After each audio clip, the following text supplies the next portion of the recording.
الحمد لله الذي أبدع السماوات والأرضين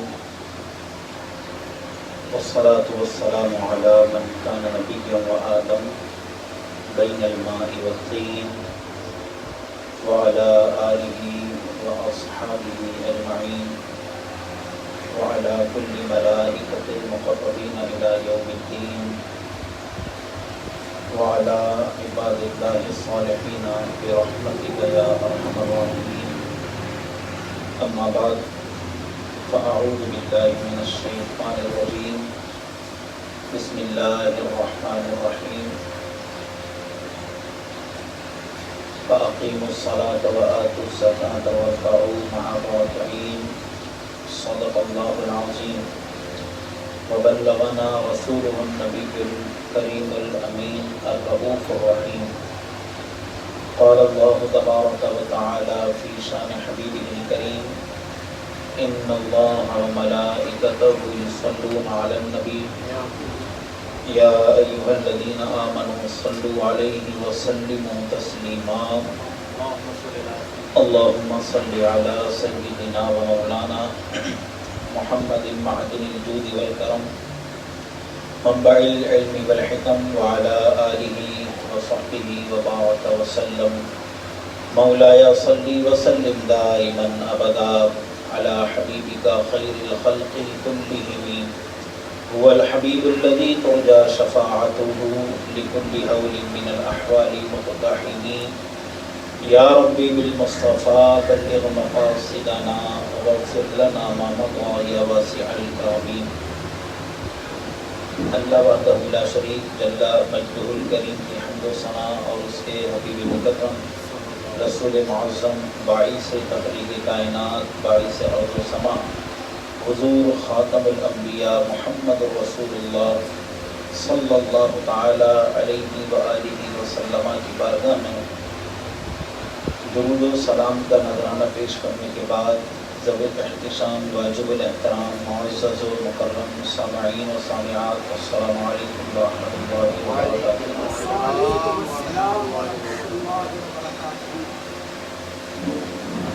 آج کا ہمارا موضوع فلسفہ زکوٰۃ، یعنی زکوٰۃ سے متعلق جو باتیں ہیں وہ آپ کی خدمت میں گوشتگار کرنی ہیں۔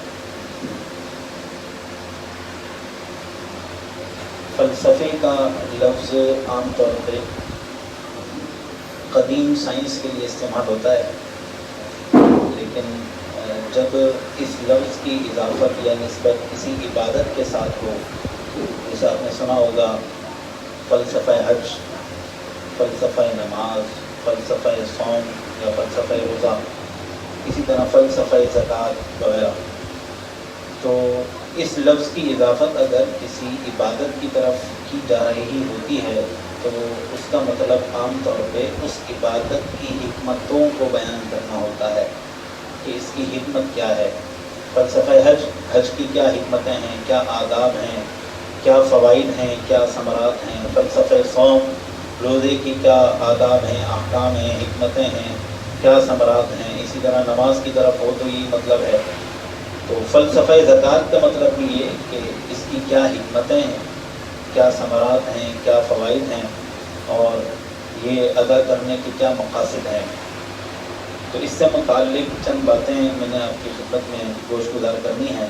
اللہ تبارک و تعالی حق بیان کرنے اور درست خطاب کرنے کی سعادت و توفیق و ہمت عطا فرمائے، زبان کی لغزشوں اور ذہنی آوارگی و فکری آوارگی سے محفوظ رکھے۔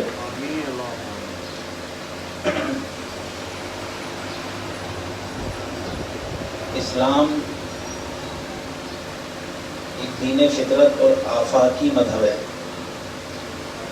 مطلب اس میں انسانی زندگی سے متعلق تمام تر احکامات کا تفصیلی جائزہ بھی موجود ہے اور اس کا ذکر بھی موجود ہے اور اس سے متعلق رہنمائی بھی موجود ہے۔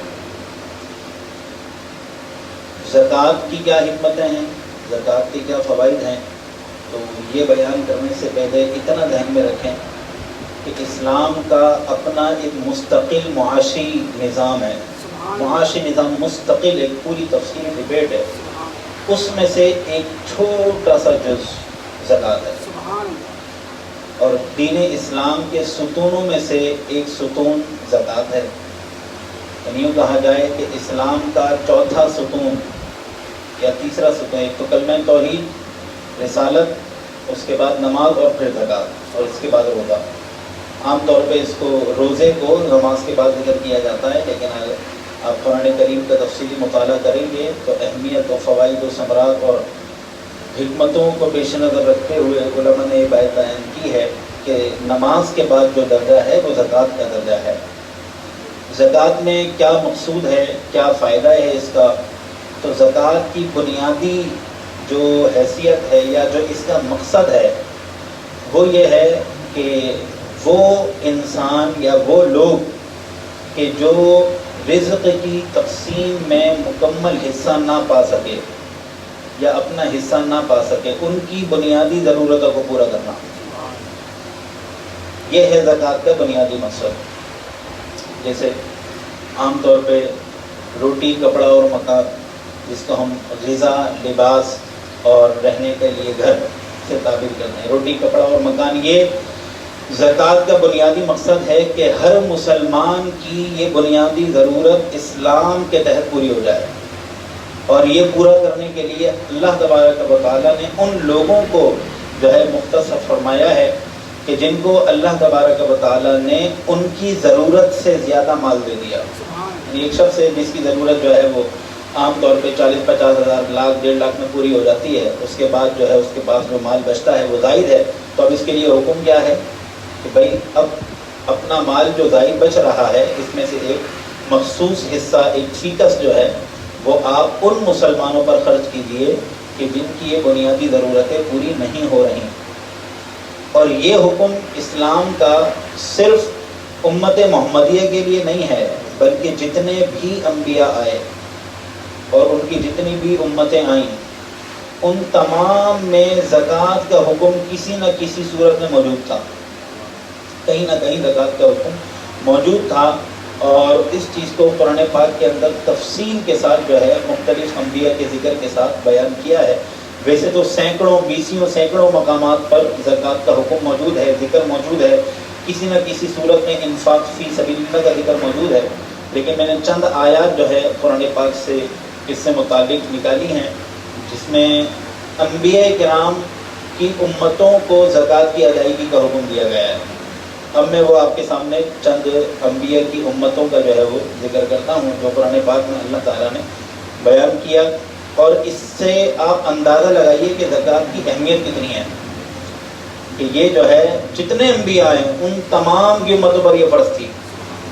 اور کمال کی بات دیکھیے کہ ان کے لیے جو زکوٰۃ کا حصہ مقرر تھا وہ بعض لوگوں کے لیے ان کا نصف جو تھا وہ مقرر تھا، یعنی 50%، 50% انہوں نے زکوٰۃ کے طور پہ دینا ہوتا تھا، بعض میں تھا کہ وہ چوتھائی حصہ جو ہے وہ زکوٰۃ کے طور پہ پیش کریں گے، اور امت محمدیہ کے لیے انتہائی کم درجہ یعنی صرف 2.5% جو ہے آپ نے اللہ تبارک و تعالیٰ کی راہ میں پیش کرنا ہے۔ 100 میں سے 2.5 روپے، اب 100 میں سے 2.5 روپے کی کیا حیثیت بنتی ہے؟ اب لیکن دیکھنے میں آتا ہے کہ مسلمان جو ہے وہ کما حقہ زکوٰۃ نہیں دے رہے ہوتے، اس کے کیا نقصانات ہوتے ہیں اور اس کی جو ہے کیا خرابیاں آتی ہیں وہ میں انشاءاللہ آگے چل کے بیان کرتا ہوں کہ زکوٰۃ کی ادائیگی نہ کرنے سے نقصانات کیا ہوتے ہیں۔ تو 2.5% جو ہے امت محمدیہ پر یہ فرض ہے، لہذا ہر شخص کو چاہیے کہ وہ بندہ جو ہے اپنا حصہ اس مال کے طور پر ادا کرے۔ اگر وہ ادا نہیں کرتا تو وہ اللہ تبارک و تعالیٰ کی طرف سے ملی ہوئی دولت کی ناشکری کر رہا ہے۔ جب وہ اللہ تعالیٰ کی طرف سے ملی ہوئی دولت کی ناشکری کر رہا ہے تو وہ شکر گزار شخص نہیں ہے۔ جب وہ اللہ ہی کا شکر ادا نہیں کر رہا تو وہ بندہ اور سوسائٹی اور معاشرے میں کیا جو ہے اپنا کردار ادا کرے گا؟ جس بندے کا تعلق اللہ کے ساتھ ہی مضبوط نہیں ہے، بندوں کے ساتھ اس کا تعلق کیسا ہوگا؟ وہ یقیناً آوارہ فکر کا شخص جو ہے شمار کیا جائے گا، آوارہ ذہنیت کا جو ہے یا خود پرست یا خود غرض دولت پرست شمار کیا جائے گا، کہ جو اللہ تعالیٰ کے لیے مال نہیں دے رہا تو بندوں سے کس چیز کی محبت کرے گا؟ وہ اپنے رشتوں کا کہاں پاس رکھے گا؟ تو زکوٰۃ ایک بنیادی طور پہ انسان کی اخلاقیات کی کسوٹی بھی ہے، تو وہ جو ہے اپنی اس کسوٹی پر کتنا پورا اتر رہا ہے. تو اسی وجہ سے اللہ تعالیٰ نے ہر امت میں اس چیز کو فرض قرار دیا ہے کہ انسان کی فطرت کا بھی جو موازنہ ہے وہ سامنے آ جائے، اور اس کی جو اخلاقی حیثیت ہے وہ بھی انسان کے سامنے آ جائے کہ جب اللہ تبارک و تعالیٰ کے ساتھ اس کا نظام اچھا ہوگا، تعلق اچھا ہوگا، تو یقیناً اللہ کے بندوں کے ساتھ بھی اس کا تعلق اور جو نظام ہے اور سلسلہ ہے وہ سارا کا سارا مضبوط ہو کر چلے گا. اب 2.5% کا اندازہ یوں لگائیے کہ آپ اگر تربوز بھی خریدنے جاتے ہیں تو اس میں سے بھی 2.5% تربوز تو آپ کو پھینکنا پڑ جاتا ہے. تو جب اپنے فائدے کے لیے آپ 2.5% پھینک کر اس کا گودا استعمال کر رہے ہوتے ہیں تو زکوٰۃ کو تو بدرجہ اولا آپ اللہ کا حکم سمجھتے ہوئے ادا کریں. یہ اس کا اخلاقی فرض بنتا ہے. خیر گزشتہ امتوں کا ذکر کرتے ہیں.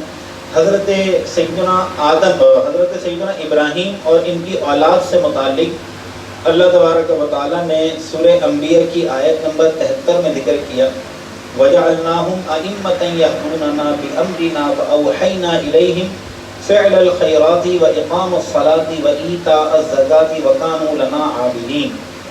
یعنی ہم نے ابراہیم اور ان کی اولاد میں قائدین پیدا کیے، ائمہ پیدا کیے، قائدین پیدا کیے کہ جو ہمارے حکم کی رہنمائی کرتے ہیں، اور ہم نے ان کی طرف وحی بھیجی. کس چیز کی وحی بھیجی؟ نیک کاموں کی، فعل الخیرات، نیک کاموں کی وحی بھیجی. وإقام الصلاۃ، اور نماز کے قیام کی وحی بھیجی. وإیتاء الزکاۃ، اور زکوٰۃ کی ادائیگی کی وحی بھیجی کہ تم یہ 3 احکامات بجا لاؤ. کس کی طرف؟ حضرت ابراہیم اور ان کی اولاد کی طرف. تو اس سے کیا معلوم ہو رہا ہے کہ تمام انبیاء کی طرف اللہ تبارک و تعالیٰ نے یہ حکم بھیجا ہے کہ وہ ایک تو نیک کام کریں، دوسرا وہ نمازیں قائم کریں، اور تیسرا وہ زکوٰۃ ادا کریں. وَكَانُوا لَنَا عَابِدِينَ. اگر ان کی امتیں ایسا کر لیتی ہیں تو یہ ہمارے پرہیزگار نیکوکار بندے شمار ہوں گے. حضرت اسماعیل علیہ السلام کے بارے میں فرمایا سورہ مریم کی آیت 55 میں وَكَانَ يَأْمُرُ أَهْلَهُ بِالصَّلَاةِ وَالزَّكَاةِ وَكَانَ عِندَ رَبِّهِ مَرْضِيًّا. حضرت اسماعیل کا معمول تھا کہ وہ اپنے اہل کو، اپنے ساتھیوں کو نماز اور زکوٰۃ کا حکم دیا کرتے تھے. حضرت اسماعیل علیہ السلام نماز اور زکوٰۃ کا حکم دیا کرتے تھے، اور اللہ فرماتا ہے وَكَانَ عِندَ رَبِّهِ مَرْضِيًّا، اور وہ اپنے اس عمل اور دیگر اعمال کی وجہ سے اللہ کے نزدیک ایسی ہستی تھے کہ اللہ ان سے راضی تھا. اللہ ان سے راضی تھا. اب دیکھیں اللہ نے رضا مندی کا جو عمل ہے وہ کس کے اوپر موقوف کیا ہے؟ نماز کا حکم اور زکوٰۃ کے حکم پر. آگے سنیں.